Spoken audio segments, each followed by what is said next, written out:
നല്ല വഴിയായിരുന്നു പണ്ടിപ്പോ ഇവിടെ ഇപ്പൊ ഇങ്ങനെയൊക്കെ ആയത് എനിക്കറിയാം. ഓഹോ ഒരു നരൻ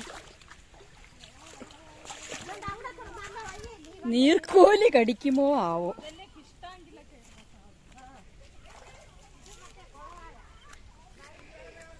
ഓ